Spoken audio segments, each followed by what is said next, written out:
Halo, saya Akaswasis Rizky. Apa itu public speaking sih? Jadi, public speaking itu merupakan proses di mana seseorang dapat berbicara di depan halayak umum untuk menyampaikan berbagai informasi penting, menghibur, dan untuk mempengaruhi para pendengarnya. Saat di depan umum, kenapa kita mudah cemas atau grogi ya? Karena ketika kita berada di depan umum, kita akan menjadi pusat perhatian banyak orang. Dan kalau hal itu tidak terbiasa bagi kita akan merasa cemas dan itu merupakan hal yang sangat wajar. Gimana sih menghindari dari rasa cemas saat public speaking? Oke, yang pertama, kita bisa bilang di depan kaca sebelum memulai public speaking. Yang kedua, mempersiapkan materi dan mempelajarinya. Saat kita sudah siap dengan materi itu, maka kita akan dengan percaya diri tampil di depan umum. Yang ketiga, menganggap audiens itu setara dengan kita. Dan yang keempat, kita bisa stretching dahulu sebelum memulai public speaking. Agar kita lebih terampil dalam public speaking, tentunya kita harus menguasai teknik terlebih dahulu teman-teman. Berikut adalah teknik dalam public speaking. Simak video berikutnya ya teman-teman. Apa sih yang harus kita perhatikan dalam public speaking? Ada dua nih. Yang pertama ada looks atau tampilan kita harus on point. Dan yang kedua adalah audio. Gimana caranya agar looks dan audio dapat bersatu dengan sempurna? Tentunya ada 4 hal yang dapat kalian lakukan. Yang pertama adalah percaya diri. Jadi, percaya diri merupakan fondasi awal ketika kita akan melakukan sebuah public speaking. Ketika kita percaya diri, maka kita akan dengan mudah tampil di depan tanpa harus demam panggung, tanpa harus cemas, dan tanpa harus grogi. Sebelumnya, apa sih percaya diri itu? Jadi, percaya diri merupakan kepercayaan kita kepada pekerjaan yang akan dilakukan. Dalam hal ini, tentunya pekerjaan yang akan dilakukan adalah public speaking. Jadi, ketika kita sudah memiliki rasa percaya diri, kumpulkanlah pikiran-pikiran positif supaya kalian bisa melakukan public speaking ini dengan lancar dan sempurna ketika di depan panggung. Selain itu, kita harus hilangkan asumsi-asumsi negatif dari para audiens supaya kita dapat berbicara dengan lancar. Karena kita harus ingat, kita itu manusia, di mana manusia memiliki kemampuan yang berbeda-beda dan kita itu unik. Jadi, yang pertama adalah percaya diri. Oke, dan yang kedua adalah teknik vokal. Dalam teknik vokal juga kita harus memperhatikan 4 hal.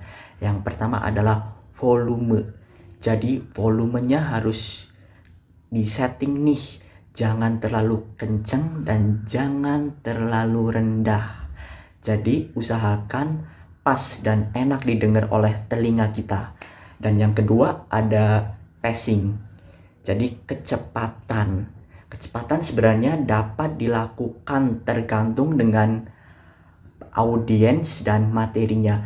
Ketika audiensnya orang tua, tentunya kita berbicara dengan pacing yang jangan terlalu cepat. Tetapi ketika audiensnya adalah anak-anak muda, ketika kita berbicara dengan lambat, tentunya mereka juga akan bosan. Jadi tergantung nih dari audiensnya, tua atau muda. Sebaiknya di tengah-tengah aja ketika kita berbicara. Dan yang ketiga adalah intonasi, di mana intonasi tersebut kita harus berbicara dengan nada yang baik, tidak boleh lempeng-lempeng saja, dan kita sebenarnya harus menggunakan nada ya yang penuh penuh kegembiraan gitu supaya audiennya lebih mudah untuk menangkapnya. Dan yang keempat adalah artikulasi. Jadi kita kalau ngomong harus jelas nih A, I, U, E, O-nya. Ketika kita ngomong dengan jelas, maka audiens akan dengan mudah menerimanya. Tetapi kita ketika ngomongnya tidak jelas, A, I, U, E, O-nya nggak jelas, maka audiens terutama yang di tengah ataupun yang di belakang akan kesulitan menerima informasi dari public speaker yang bicara. Dan yang selanjutnya adalah ekspresi dan gesture kita. Jadi ketika di depan panggung, usahakanlah gunakan ekspresi-ekspresi dari muka kita seperti alis kita, mata kita, dan mulut kita.